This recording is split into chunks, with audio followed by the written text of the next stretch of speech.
Bine v-am găsit, dragii noștri! Suntem într-o ediție specială a Campion în Sănătate. Suntem în grădina Institutului Național pentru Medicină Complementară și Alternativă, profesor dr. Florin Brătilă. În fața mea și a dumneavoastră se află domnul dr. Mircea Dogariu, medic de medicină generală cu competențe în acupunctura tradițională și energetică. Domnule doctor, bună ziua! Bună ziua! Mulțumesc pentru invitație și pentru oportunitatea de a mă adresa prin intermediul noastră pacienților și tuturor celor care necesită un tratament adjuvant la ceea ce, din păcate, viața ne oferă tuturor încercări și în spectrul sănătății. Într-adevăr, mulțumim că v-ați extras cumva din cadrul sesiunilor care se întâmplă acum la institut și aș vrea, pentru cei care ne privesc, să ne spuneți ce afecțiuni tratează acupunctura. Da, o să încep prin a mă prezenta pe scurt. Sunt medic de medicină generală. Am absolvit Facultatea de Medicină Generală din Târgu Mureș. Acum practic medicina integrativă la un cabinet propriu din Oradea. Și mă aflu astăzi alături de dumneavoastră la București la lucrările Congresului anual al Societății Române de Acupunctură Tradițională Chineză și a lucrărilor susținute și de colegii noștri fitoterapeuți. Vis-a-vis de ceea ce m-ați întrebat dumneavoastră, de competența pe care am obținut-o în acupunctură chiar la acest institut, abordarea mea vis-a-vis de ceea ce poate să facă acupunctura și ceea ce poate să facă medicina integrativă în ansamblu, prin multiplele fațete ale fiecărei persoane care trebuie și pot fi influențate pozitiv în cazul în care apar dereglări ale funcționării organismului, așadar acupunctura tradițională. Acupunctura poate să trateze extrem de multe afecțiuni și are rezultate extrem de bune, mai ales dacă ea se face de la primele semne sau poate chiar înainte. Adică, poate să folosesc un termen dur, fiecare dintre noi suntem responsabili în a ne proteja, dar ca întotdeauna ceea ce avem nu prețuim. Și atunci când sănătatea este ca un dar binevenit, asumat și înțeles ca, cum să zic eu, ca o normalitate, nu avem în această rutină zilnică extrem de aglomerată timp să ne pregătim pentru ceea ce va să vină fiziologic. Și atunci, de obicei, ajungem la acupuncturiști, dacă vreți să folosesc un termen mai popular, târziu sau foarte târziu, după ce, încercând metode clasice, carteziene, dacă vreți, de abordare ale problemelor de sănătate, ne dăm seama mai mult noi, fiecare dintre noi ca și pacienți, că nu facem destul prin această abordare specifică, țintită, dar extrem de limitată ca și orizont de abordare. Adică ce vreau să spun? Eu sunt medic de medicină generală, am terminat aceeași facultate ca și colegii mei de alte specialități și folosesc tot ceea ce tehnica și viața îmi pune la îndemână și din punct de vedere științific-medical, însă față de colegii mei pe care îi apreciez prin dăruirea cu care, limitându-și orizontul de abordare, încearcă să pătrundă în specialitățile specifice pe care și le-au ales, deci ca să poată să pătrundă la un nivel cât mai profund, ei trebuie să se concentreze pe o nișă, pe un spectru extrem de îngust. Însă abordarea unei ființe umane nu ține doar de mecanisme disparate. Adică, din punctul meu de vedere și a colegilor mei care practicăm această medicină holistică integrativă, omul nu este doar o pereche de rinichi sau doi plămâni sau o inimă sau un stomac. Este un ansamblu mult mai complex și care trebuie și este corect să fie abordat într-o structură unitară, holistică. Era următoarea întrebare. Cum abordați dumneavoastră un pacient? Exact aici vreau să ajung. Și atunci noi preferăm să dăm un pas în spate și să privim imaginea de ansamblu. Și atunci utilizăm tot ceea ce colegii noștri specialiști au ca și competență extrem de bună pe domeniile lor de specializare în a construi acest tablou, dacă vreți, din piese puzzle. Acupunctura, homeopatia, fitoterapia, terapia cu culori, terapia cu muzică, toate sunt, de fapt, componente ale aceeași abordări, din punctul nostru de vedere, corecte, a afecțiunilor pe care un pacient poate să le dezvolte. Și aici subliniez ceea ce insist și este corect să o fac atunci când o spun, termenul de medicină alternativă nu este un termen corect, este un termen mai mult peiorativ. Pentru că noi nu facem o alternativă la medicină, ci facem o medicină integrativă, da? Care vine și ajută, deci un suport pentru celelalte abordări pur științifice. Nu există, din punctul nostru de vedere cel puțin, nicio adversitate sau o teamă de abordare din acest sens și sper și sunt convins că colegii noștri, pe măsură ce vor căpăta experiență de multe ori și din păcate proprie, vor accepta faptul că interesul pacientului primează și atunci tot ceea ce noi putem face, așa cum jurământul pe care îl depunem spune, este în interesul pacientului. Eu prefer să fac tot ceea ce știu, pot și sunt lăsat față de pacient până în ultima clipă. Da, într-adevăr, dumneavoastră nu sunteți medici de medicină alternativă, sunteți medici de medicină integrativă. Exact. Da, ar trebui să apăsăm pe accelerație, iar oamenii să înțeleagă acest lucru. Aș vrea să știu, să-mi dați un exemplu din toate cazurile pe care le-ați avut dumneavoastră, care s-au vindecat rapid cu ajutorul acupuncturii. Și aici discuția, pentru că limba română e atât de bogată, riscă să intre într-o filozofie mult prea complexă vis-a-vis de termenul de vindecare și ce înțelegem prin el. Dar cred că cel mai simplu ar fi dacă am percepe această problemă referindu-ne la termenul de homeostazie. Homeostazia reprezintă de fapt buna funcționare a organismului. Starea de bine a organismului. Exact. Da. Pentru că cu toții avem niște funcții ale organelor și niște parametri în niște valori medii. Adică de exemplu, ne raportăm la o valoare a tensiunii arteriale și avem o tensiune sistolică și una diastolică ca medie. Însă, ca și medic, aportul tău și rolul esențial în abordarea pacientului este să înțelegi că acesta este un univers fiziopatologic unic și când te adresezi lui încercând să-l ajuți să se vindece, cu ghilimelele de rigoare, trebuie să o faci extrem de personal și dedicat. Adică nu o să putem, logic vorbind, să vrem să obținem aceeași valoare tensională, pentru că cu asta am început, la un pacient de talia lui Ghiță Mureșan, de exemplu, da?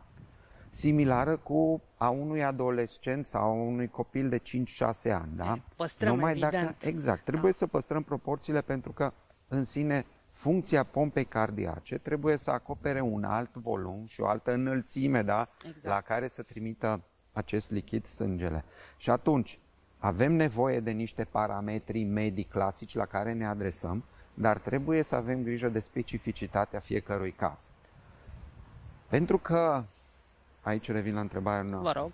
Pentru că viața de zi cu zi, da, acest ritm nebun în care suntem prinși de multe ori, conștient sau inconștient, ca și viteză de derulare, ne obligă să facem pentru pacienți, așa cum am zis, cât de mult putem. Eu asociez aceste abordări de tip tradițional chinez, dacă vreți, referindu-mă la acupunctura clasică, deși aici fac o paranteză, așa cum maestrul meu, profesorul Dolcan, spunea, noi trebuie să considerăm că această informație a antecesorilor noștri a rămas transmisă mai corect în ceea ce înseamnă filozofia medicală chineză, dar ea a existat la nivelul întregului glob, pentru că inclusiv pe teritoriul României și al Europei s-au descoperit statuete cu trasee și cu puncte de acupunctură exact aceleași, dacă vreți, sau similare celor din ceea ce înseamnă acupunctura tradițională chineză. Așadar, informația exista. Și circula. Da? Circula, exact. Dar ea s-a păstrat în această filozofie medicală chineză, cum spun eu, dar și acolo vedeți că povestea în sine este foarte interesantă. Adică, dacă luăm tratatele cele mai vechi de acupunctură, ele sunt ceva de genul: împăratul i-a spus generalului să aibă grijă de cei 3 fii ai săi. Ce grijă avea de familia lui. Dar cheia este alta, pentru că împăratul era inima și a spus generalului care era ficatul să aibă grijă de cei 3 fii ai săi care erau cele 3 zone, centre energetice care activează, verifică, întrețin și coordonează funcția la nivel toracic, da? Și care se reflectă în puncte de acupunctură pe care noi le utilizăm în schemele terapeutice. Sigur că abordarea în acupunctură se concentrează pe ceea ce chinezii numeau Qi, pentru că nu puteau să descrie și nu aveau tehnologia să explice vulgului, dacă vreți, că acest Qi este de fapt bioenergia, electrobioenergia pe care o generăm noi la nivelul fiecărei celule funcționale a organismului și care, conturată pe fiecare organ, ulterior parcurge aceste trasee energetice denumite meridiane și a cărei viteză de deplasare, dacă vreți, capacitate de echilibrare a unei disfuncții se poate face activând sau inactivând la nivelul punctelor de acupunctură nivelul acesta energetic. Filozofia e extrem de complexă și poate o să avem timp să o detaliem într-o altă mai veniți emisiune. la București, da? Da. Vă rog. Vă rog. Deci, ceea ce vreau să spun este că acupunctura în sine este o abordare extrem de facilă, care nu intervine asupra organismului creând un stres suplimentar, dar pentru că timpurile sunt atât de hiperactive, da, am simțit că e nevoie să mai adaug ceva. Și atunci am adus în practica mea, alături de acupunctură, fitoterapia cu fitocannabinoism, pe care o să o detaliem acum în emisiune, și terapia cu oxigen, ramura care se referă la ozonoterapie. În acest sens mă specializez tot aici la București. Da. Și există iarăși un domeniu extrem de ofertant, care este extrem de folosit și ale cărei, cum să zic eu, capacități, și capabilități și direcții de terapie încă nu sunt deplin utilizate și cunoscute. Mă refer la terapia cu lumină, în sensul abordării laser terapiei și a luminii polarizate. Cam acestea sunt cele 4 direcții pe care eu le folosesc sinergic, da, într-o abordare holistică a unui pacient. Revenind la fitoterapie, exact. Am vă las pe dumneavoastră să mă întrebați. Nu, vă rog, că povestiți foarte frumos, iar oamenii vor să vă audă pe dumneavoastră. Întrebările mele, frumos. Deci cumva dumneavoastră povestiți, iar întrebările mele nu mai au sens. Vă mulțumesc frumos pentru bunăvoință și încredere vis-a-vis de parcursul. Vă mulțumesc pentru discursul impecabil, vă rog. Da, vis-a-vis de fitoterapia cu fitocannabinoizi, aici iarăși, vedeți, ajungem de fapt tot la înțelepciunea pe care antecesorii noștri pe acest pământ, pe această planetă, o aveau. Adică, eu dau acest exemplu și ulterior o să detaliez și o să punctez exact. Dau acest exemplu. Oare de ce strămoșii noștri, care depuneau o activitate fizică extrem de intensă, în condiții destul de vitrege, au ales să folosească o plantă, și mă refer la cânepa industrială, la Cannabis sativa, ca să-și producă fibre vegetale, pe care să le țeasă ulterior în diferite produse de care aveau nevoie. Aveau la îndemână, pentru că erau deja păstori, da? Aveau la îndemână fibre de natură animală din care să-și facă și făceau haine, dar totuși foloseau și fibre vegetale, însă cânepa necesita o prelucrare extrem de intensă, da? Trebuia recoltată, ulterior trebuia uscată, apoi înmuiată în era apă, un procedeu tehnologic, deci mai necesita, complicat. Oricum ei erau extrem de aglomerat în ceea ce privește asigurarea supraviețuirii zilnice, de ce și-ar mai fi făcut ceva de lucru? Că aveau, adică nu se plictiseau. Și totuși o făceau. Și ce își făceau? Își făceau haine. Și atunci eu deschid această paranteză. Oare, atunci când ei depuneau acel efort fizic pe câmp, în lumina soarelui, într-o căldură destul de mare, organismul, ca să se răcească, transpira. Acea transpirație era absorbită de fibra de cânepă. Iar ulterior, când ea se usca, o elibera tot la nivelul tegumentului. Pielea este cel mai mare organ.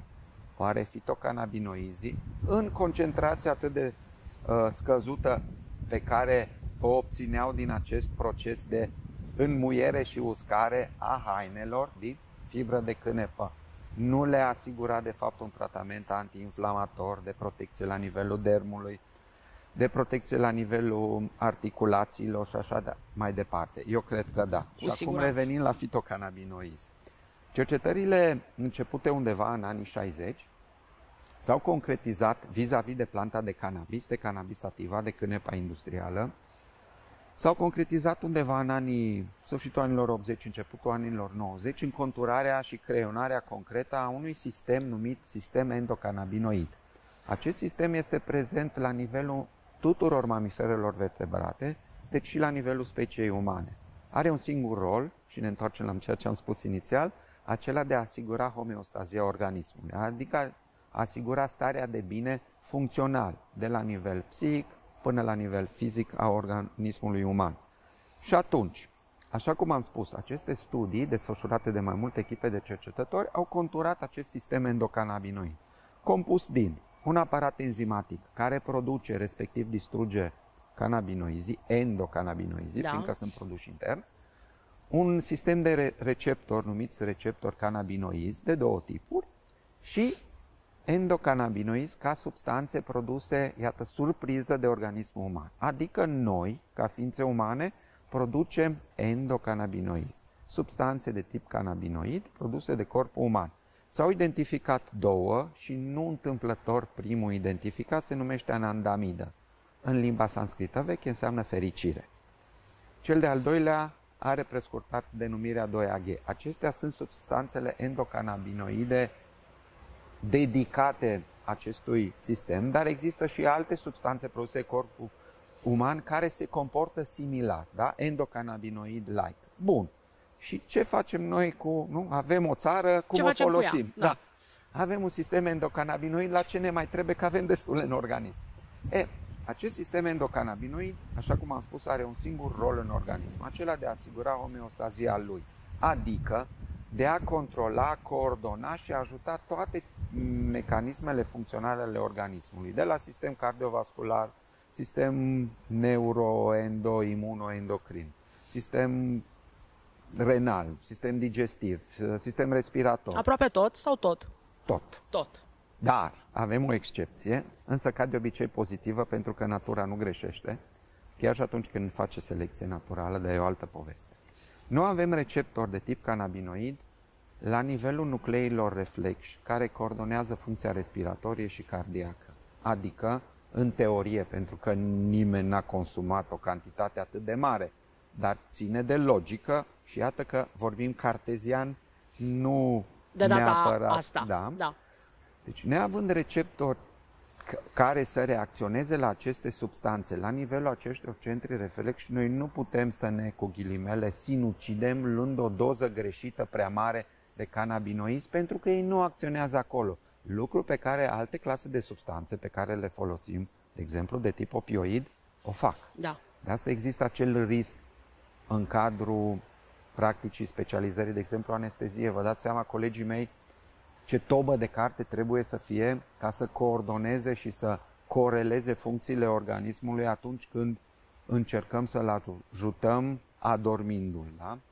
Bun, revenind la endocannabinoizi. Bun, avem acest sistem endocannabinoid care, cum am spus, reglează tot ceea ce înseamnă funcție în organismul uman. Funcție palpabilă, fizică, dar prin amprenta lui și la nivel psihic și energoinformațional.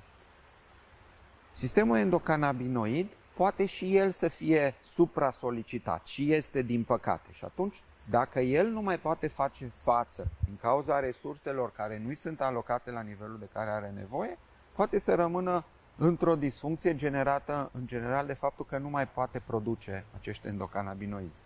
Soluția este, iată, cum am spus, cunoscută de atâția ani și totuși necunoscută, aportul de fitocannabinoizi, adică de substanțe produse de plante care au acțiune și structură similară cu acești endocannabinoizi produși de noi. Și care sunt plantele respective? Concentrația cea mai mare de fitocannabinoizi, pentru că și denumirea clasei de cannabinoizi este dată de cannabis sativa, de cânepa industrială. Cânepa în sine are trei ramuri principale. Aici discuțiile nu s-au terminat și nu se vor termina niciodată datorită hibrizilor care au apărut natural sau artificial. Dar în principal, ca să putem asimila această informație, vorbim despre cannabis sativa, cânepa industrială, cannabis indica, unii zic o subspecie, alții zic că e o specie independentă, da? Și un cannabis rudrendralis care crește spontan. Diferența între cele două, care sunt cele mai prezente în discuții și în folosință, să spunem așa, între cannabis sativa și indica, este faptul că cânepa industrială, cea pe care o cunoaștem cu toții, se dezvoltă în general într-un mediu nu neapărat prietenos, ba din contră, se maturizează în 180 de zile, are o talie mai înaltă și are un conținut crescut de CBD, de fitocannabinoidul cel mai studiat și cel mai important, de vârful de lance al fitocannabinoidilor. Cu cele mai multe beneficii, cu cele mai multe beneficii.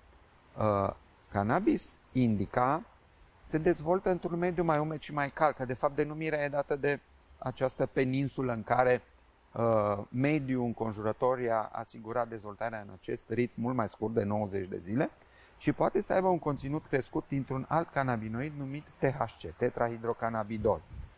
Din păcate, faptul că nu ne concentrăm pe informația pe care o livrăm ne închide în această bulă a drogurilor. Nu mă feresc să vorbesc despre el. De ce? Eu personal, în momentul în care am auzit de cannabis, am văzut niște emisiuni pe un post de educație internațională și am zis, nu un pic, nu înțeleg. Eu am învățat că drogurile nu sunt bune. Americanii luptă cu drogurile și cheltuiesc miliarde de dolari în această luptă și acum s-au apucat, pentru că despre asta era vorba, să legalizeze cannabisul medical. Pentru că am zis ceva nu e în regulă, să mă lămuresc și am început să studiez. Așa am absolvit și studiile unui institut de terapii cu fitocannabinoizi din Statele Unite. Acolo legislația este diferită în funcție de stat, respectiv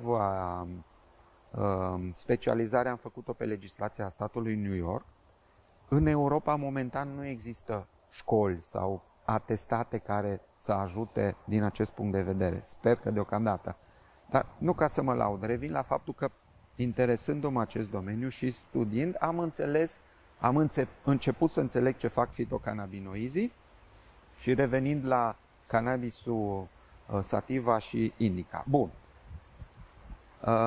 Deci sunt aceste trei linii, să zicem, de plante. Pe noi ne interesează, mai ales că suntem în această regiune, cânepa industrială, cannabis sativa. Din păcate, și aici România a fost prima țară la nivel european ca și suprafață cultivată. Aveam, dacă vă puteți imagina, 22 de fabrici și 35 de centre de recoltare și prelucrare. Peste 200.000 de oameni erau cuprinși în această industrie a prelucrării cânepii, nu mai avem nimic. Alții se mișcă mult mai rapid în direcția asta și, din păcate, suferim tot noi cu toții.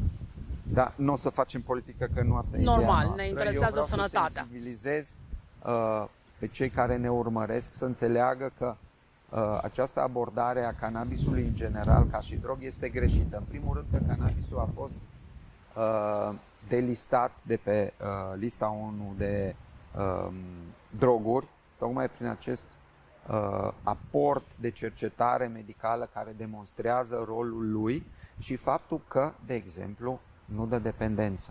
Cannabinoizii nu dau dependență. Dacă vă uitați, avem un expert aici în București, un coleg de-a meu, doctorul Militaru, care a lucrat pe dependență în cadrul Ministerului de Interne și care are un expozeu consistent și extrem de larg în această direcție vis-a-vis de faptul că și dacă l-am considerat drog, deși drugs vine din engleză și nu înseamnă drog sub acest aspect ilegal, da?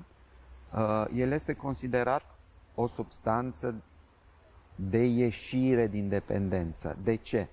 Tocmai pentru că noi, ca organisme, producând acești endocannabinoizi, avem capacitatea de a elimina surplusul. Eu fac totdeauna paralela cu vitamina C. Noi putem consuma un tren de vitamina C dacă vreți, dacă duce stomacul, că e reacția cea proinflamatorie, dar organismul nu va extrage decât cât are nevoie, restul va elimina. mecanismul este similar și în cazul cannabinoizilor, pentru că avem structurile, acest aparat, dacă el funcționează normal, clar, care elimină surplusul. Și atunci revenind la cannabis sativa. Deci este această plantă care are cea mai mare concentrație de cannabinoizi. Însă și alte plante conțin cannabinoizi și recent am aflat dintr-un studiu făcut în Brazilia că există o plantă care are o concentrație, dacă nu similară, poate chiar mai mare decât cannabisul, de cannabinoizi și care, dacă chiar până acolo trebuie să ajungem, nu va intra sub spectrul legal care încă umbrește această plantă minunată.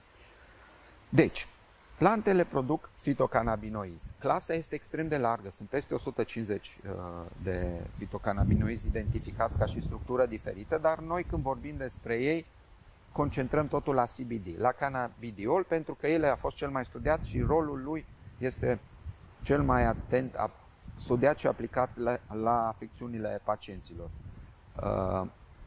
Întotdeauna e bine și trebuie să subliniem că THC-ul, tetrahidrocannabidolul, celălalt fitocannabinoid, este considerat cannabis recreațional. Cumva cel rău.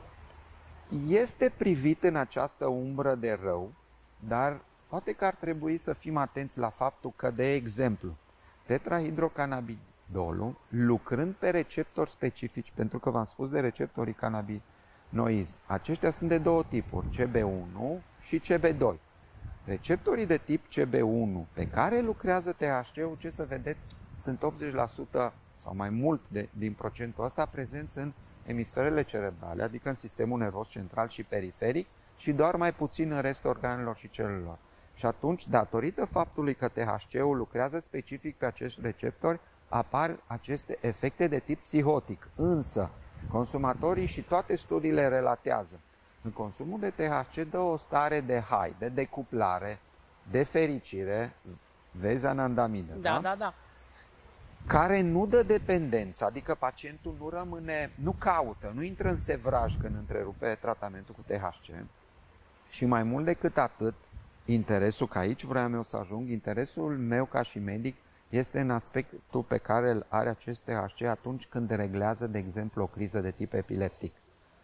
În momentul în care la mine vine un aparținător cu un pacient care este un copil de câțiva ani, care are niște crize epileptice, că nu vreau să intru în detalii și eu nu pot să-l ajut, oare ce să urmez? Jurământul lui Hipocrate, etica medicală sau o legislație care cu siguranță sub presiunea acestor fapte se va modifica? Eu nu zic că încurajez consumul de droguri sau de substanțe considerate încă greșit droguri, dar pun această problemă autorităților în momentul în care ai un pacient la care, și revenind la CBD, poți să faci până la un anumit nivel foarte mult, pentru că CBD-ul lucrează pe receptorii de tip CB2 care sunt doar 20% prezenți în sistemul nervos și în rest în toate organele și țesuturile. Deci, în momentul în care pe un astfel de pacient cu o criză epileptică ating un prag de eficiență cu CBD-ul și știu că pot să-l potențez ca efect cu THC-ul, ce fac? Momentan nu pot să fac nimic din punct de vedere legislativ. Dar eu i-aș încuraja pe cei care nu înțeleg și nu vor să studieze, din diverse motive, să se uite în ochii acelui părinte și să explice că pentru copilul lui, deși există o soluție, aceasta nu se poate face pentru că. Dumneavoastră, ca medic, mă scuzați, sunteți convins că în momentul în care legislația ar da ok, inclusiv THC-ului, lucrurile s-ar schimba în anumite afecțiuni? Da, la nivel european, și aceasta este abordarea corectă pe care și eu o susțin, există demersuri de modificare a legislației destul de avansate în Franța, în Germania, în Portugalia, în Spania, în Elveția, în Luxemburg, care spun ceea ce spun și eu. Avem la îndemână aceste substanțe naturale, ale căror utilizări în studii clinice făcute, puțin în Europa, mai mult în America, pentru că ei s-au mișcat mult mai rapid, care susțin aplicabilitatea acestui cannabinoid în afecțiuni de tip, în general, neurodegenerativ. legislația trebuie adaptată și pe modelul unor rețete de tip special să permită, pe baza unui diagnostic cert, da, și clar, să recomanzi, cum am spus, acestor pacienți țintit. Adică, totuși, nu ne putem permite să nu ajutăm pacienții când putem să o facem. Cel puțin dacă stăm în ceea ce acel jurământ ne obligă să facem, dacă nu etica medicală în afara lui. Bun. Dar n-are rost să ne concentrăm pe această problemă, pentru că avem atât de multe de spus despre CBD și ce poate să facă el. Minunea! El face extrem de mult și în această direcție a afecțiunilor de tip neurodegenerativ, pe ceea ce înseamnă Alzheimer, pe ceea ce înseamnă Parkinson, pe ceea ce înseamnă afecțiuni de tip, nu neapărat de tip epileptic, dar cu crize care sunt din cauza disfuncționalității similare celor de tip epileptic și în același timp pe ceea ce înseamnă afecțiunile acute și cronicizate extrem de răspândite în cadrul populației. Suntem într-un, așa cum îmi place mie să spun, al 5-lea anotimp acum, o vară târzie, un început de toamnă cald. Chinezii, de fapt, împart anotimpurile în 5 și îl includ pe acesta în ceea ce înseamnă medicina tradițională chineză. Ne aflăm în acest anotimp și trebuie să ne pregătim de cel care vine. Umezeala și frigul sunt dușmanii din start ai articulațiilor, ale afecțiunilor articulare. CBD-ul, și iarăși ne întoarcem la ea, acționează pe 3 direcții. Antiinflamator general, clar de interes, neuromodulator în ceea ce înseamnă transmiterea senzației dureroase, de exemplu, și imunomodulator până la nivelul de a stimula producția de celule sușe, celule stem. Studiile recente, sau cele mai multe și noi studii, sunt tocmai în această direcție, să zicem, canalizate.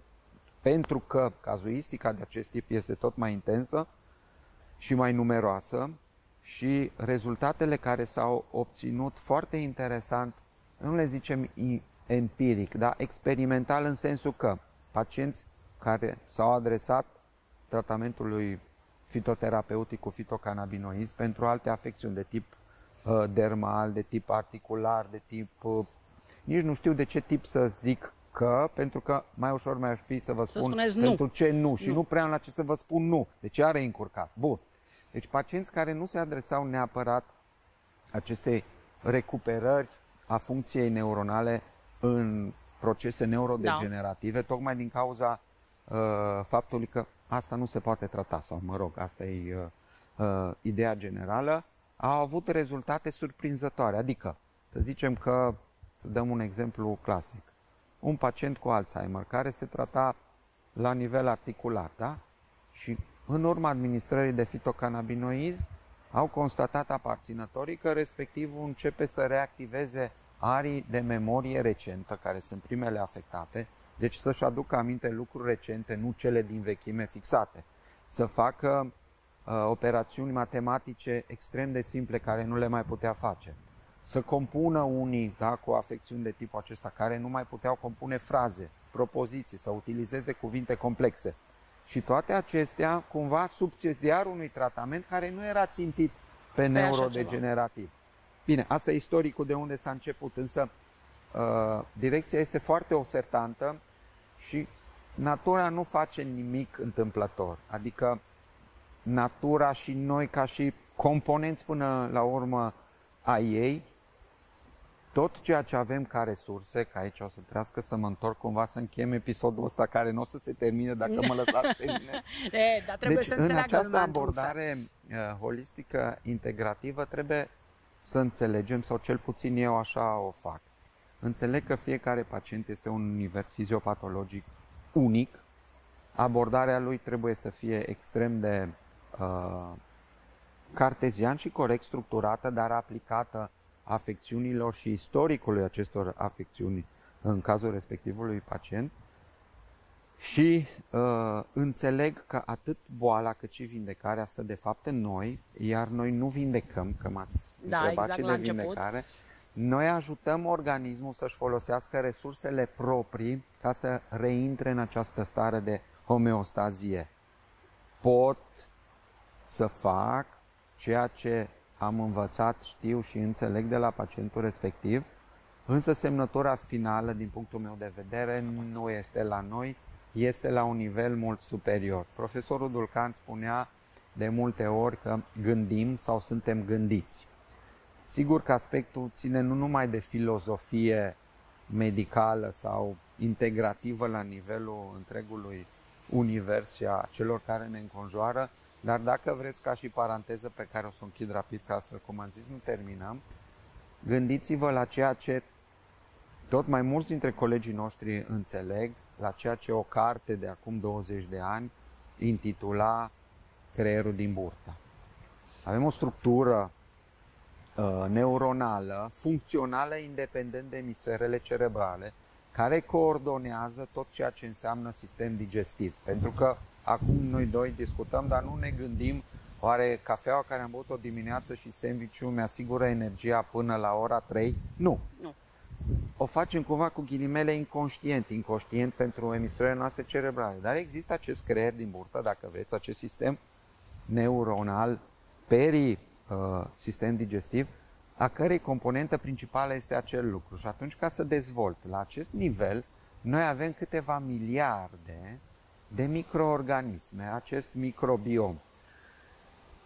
Și revenind la ceea ce spunea domnul profesor Dulcan, suntem noi un vehicul pentru acest microbiom sau suntem mult mai,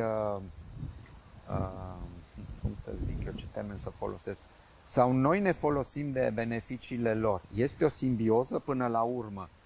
Dar dacă unii vor să cadă într-o extremă, le pun o singură întrebare. Atunci când digestiv nu suntem funcțional extrem de bine, ne arde să filozofăm? Nu cred. Și atunci, iată un nou front, o nouă abordare. Dar una de bază și una extrem de înțeleaptă dacă ne întoarcem tot la antecesorii noștri, da? Dacă un sistem digestiv nu funcționează normal, pot celelalte sisteme să funcționeze? Nu au cum. Și iarăși, medicină integrativ holistică și iarăși probabil că o să discutăm într-o altă emisiune. Ce vreau să vă întreb, aceste substanțe, de fapt CBD-ul, poate să fie luat și preventiv? Da. Și sub ce formă? Pentru că n-am discutat despre lucrul ăsta. Cum îl găsim? Sub ce formă? E foarte bună întrebarea noastră și o să încerc să nu fac expozeul prea larg din nou. Nici eu nu o să vă cer să răspundeți cu da sau nu. Uleiul de cânepă conține fitocannabinoizi. Pentru ca noi să obținem un răspuns cât mai complex și cât mai concret vis-a-vis de pacienți, folosim uleiul de cânepă îmbogățit cu fitocannabinoizi, cu CBD. Suportul poate fi și un alt tip de ulei, dar avantajul folosirii uleiului de cânepă, mai ales acelui full spectrum, adică acelui care înglobează pe lângă acești fitocannabinoizi și terpenele și riboflavonele din plante, nu numai din cânepă. De ce? Ok, avem fitocannabinoizii care am înțeles, cel puțin pe parcursul acestei discuții, cum pot să ajute sistemul endocannabinoid, însă rolul, funcția și rezultatele pe care ele le dau într-un mecanism sinergic este ajutat de aceste terpene. Terpenele, dacă vreți, sunt uleiurile volatile din lavandă, da? Da. Pentru că, cum am zis, cannabinoizii nu sunt specifici cânepii, există și în alte plante, așa cum aceste terpene, aceste uleiuri esențiale există în tot ceea ce folosim noi ca fitoterapie. Terpenele fac o acțiune sinergică cu fitocannabinoizii și rezultatul este mult mai pregnant. De ce? Pentru că terpenele, aceste uleiuri esențiale, sunt de fapt mecanismul imunitar de protecție al plantelor împotriva ciupercilor, paraziților și altor boli. Și atunci sinergia lor dă un rezultat mult mai bun. Riboflavonele, dacă ne gândim numai la aspectul antioxidant, aduc din nou un aport. Iar aici vreau să subliniez faptul că în practica mea utilizez de multe ori uleiul cu CBD ozonat. Este un patent românesc al acestei firme Alcos Simprod, a proprietarului ei și domnul Andreea Petre, care colaborând cu firma Hemmed Pharma a domnului Daniel Hanganu au considerat că este cazul și bine au făcut să ne ajute pe noi și mai ales pe pacienți cu acest produs revoluționar, uleiul de cânepă cu CBD ozonat. Pe lângă toate aceste beneficii ale fitocannabinoizilor, ale CBD-ului, ozonul fixat în acest ulei o tehnologie extrem de complexă, dar pe care, iată că dânsi au realizat-o, permite un rezultat mult mai bun. De ce? De exemplu, ozonul nu pătrunde prin tegumente până la 3-4 cm adâncime.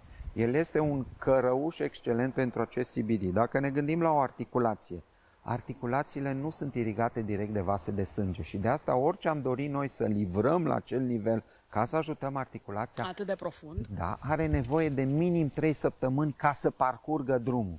Deci în condițiile în care avem un microbiom excelent, de potent și de funcțional, asimilăm substanța livrată, adică dacă vreți glucozamina și condroitina, pentru că aceasta este baza pentru condrocitele, celulele din articulații. Deci o asimilăm și o aducem în organism, dar degeaba încercăm să o transportăm prin sistemul sanguin, pentru că vasele de sânge nu pătrund în articulație. Periarticular sunt și periosos, dar nu, la locul faptei nu ajung. Și atunci ele trebuie să treacă în țesutul intercelular, interstițial, în acest lichid din zona aceea, eventual în limfă, ca să ajungă până la acel nivel și sunt 3 săptămâni. Bun, putem să facem o intervenție de tip mecanic, să injectăm, dar ea are totuși un suport de agresare fizică destul de major și substanțele chimice de sinteză nu au un răspuns rapid, dar nu consistent. Adică acest lucru trebuie repetat, necesită mult timp alocat și, cum am zis, rezultatele nu sunt consistente. Având acest ulei de CBD ozonat, noi reușim prin intermediul ozonului să livrăm CBD-ul și să lăsăm să facă ce? Antiinflamator, da? Deci reacția antiinflamatorie clară, manifestă. Să neuromodulăm răspunsul, adică senzația și viteza de transmitere a impulsului nervos vis-a-vis de percepția durerii, bun, și imunomodularea prin reacția de stimulare a producerii de celule noi, chiar specifice. Ok, în momentul ăsta condrocitele sunt în zona de celule care sunt considerate că nu pot fi replicate. Adică cu câte ne naștem, cam atâtea avem. Dar acest lucru era valabil și la nivelul neuronului în urmă cu numai 15 ani. Și iată că studiile demonstrează contrariul. Exact. Adică celule sușe, celule multipotente pot fi direcționate să se transforme în celule de tip neuronal sau celule de tip glial, care sunt celule suport în sistemul nervos, se pot transforma cel puțin ca funcție în celule de tip neuronal. Deci toate aceste aspecte, revenind la articulații, de exemplu, ne dă posibilitatea să obținem efectele pozitive ale tratamentului cu fitocannabinoizi și mai avem și bonusul faptului că acest ozon, această moleculă cu legătură slabă a unui atom de oxigen, ce face? În momentul în care ajunge la locul faptei, legătura slabă se rupe, rămâne oxigenul, O2, da? 2 atomi de oxigen, care dau un boost de energie la nivelul mitocondriei, uzina energetică a celulei. Deci ajută refacerea structurii respective, acum vorbim de cea articulară, iar atomul liber este un hiperradical. Prima senzație este să spunem, hopa, dar ce facem? Că noi vrem să scăpăm de radicali. Da, dar acest hiperradical de tip sau din zona naturală, de fapt stimulează reacția corectă a organismului de creșterea imunității, de creșterea perfuziei, de exemplu, sanguine din zona periarticulară, din zona afectată, care spală și aduce nutriente. Deci, tot acest efect este sinergic. Bun. Acest efect care eu vi l-am concretizat într-un produs cu ulei de cânepo și CBD ozonat, cum am spus, un patent românesc, și e bine să încercăm să folosim ceea ce avem la îndemână. Evident. Inteligența românească a supraviețuit și sperăm să continue în această direcție. Bun. Deci, în afară de acest aspect concretizat la nivelul articulației, la fel se întâmplă în multe afecțiuni. Eu de obicei asociez aplicarea topică externă, deci în cazul articular, aplicarea locală, dar și cea internă, pentru că abordând din mai multe direcții putem rezolva și susține această rezolvare pe un parcurs îndelungat. Sigur că pun lângă ele, în funcție de modul în care se manifestă această afecțiune acută sau cronică, și acupunctura ca susținere energetică și laser terapia sau lumina polarizată și ozonul încă suplimentar pe cel din CBD, ozonoterapia. Așa cum vă spuneam, această abordare holistică pe cât mai multe direcții, pe 4 în cazul meu, dă rezultate mult mai concrete, mult mai rapide, pentru că până la urmă pacienții trebuie să-i ajut să-și rezolve problema într-un timp cât mai scurt, da? Îi ajut să rezolve problema. De fapt, ajuți organismul să-și revină la capacitățile proprii și tot în această direcție, pentru că identificând și discutând cu cei care sunt implicați în producția aceasta de ulei de cânepă cu CBD, există această nouă linie de ulei de CBD combinat cu miere. Este tot un patent care urmează să se obțină, o cercetare și o aplicare românească și stabilizarea acestui ulei în combinație cu miere este un lucru extraordinar, pentru că pe lângă ceea ce am povestit până acum de CBD și despre cânepă, ar trebui să vă povestesc și n-am terminat încă atâta despre ce poate să facă data mierea viitoare, domnule doctor. Exact. Și atunci beneficiile pe care mierea și componentele ei enzimatice și de conținut în funcție de modul în care a fost extras, dacă aici se folosește mierea de mană și de manucă. Ele sunt mai puțin alergene, dar conțin mult mai multe substanțe active. Și împreună cu fitocannabinoizii, rezultatele sunt extraordinare și nișa pe care merge această abordare, din păcate, este extrem de largă, în sensul că sunt pacienți deja foarte tineri, 30-35 de ani, deci până în 50-60, când zici că mecanismele fiziologice încep să cedeze și este normal să vrei să le ajuți. Deci vârstele acestea în care activitatea și capacitățile organismului sunt până la urmă extrem de potente, unde apar aceste sindrome de oboseală, da, de burnout. Și acolo, dacă tu reușești să aduci pe lângă aportul energetic clar pe care îl dă suportul din miere și ceea ce poate să facă preventiv, da, fitocannabinoizii, e clar că rezultatele sunt mult mai bune și pe parcursul vieții acelui pacient, încă nepacient să sperăm, da, faptul că organismul lui își va putea folosi resursele proprii eficient și constant, cu siguranță îi va îmbunătăți calitatea vieții și cu siguranță nu poate, îi va asigura o mult mai scăzută cronicizare a unei posibile afecțiuni. Domnule doctor, vă mulțumesc pentru informații, pentru speranță și sunt convinsă că data viitoare o să veniți cu la fel de multe lucruri extrem de interesante pentru toți cei care ne urmăresc. Mulțumesc și eu frumos. Vă mulțumesc și vă aștept ca și pe toți cei care vă urmăresc în Oradea, nu neapărat în praxisul meu, dar în ceea ce iarăși natura și mediul înconjurător ne oferă prin bogăția de ape termale, de exemplu, pe care o asigură, dar probabil că vom discuta viitoare, și despre cum să nu. aspecte, deja e un subiect pe care vizitați. l-am povestit înainte de a începe filmarea și e cu siguranță la fel de interesant. Mulțumesc frumos. Vă mulțumesc frumos și o zi bună. La fel. La revedere.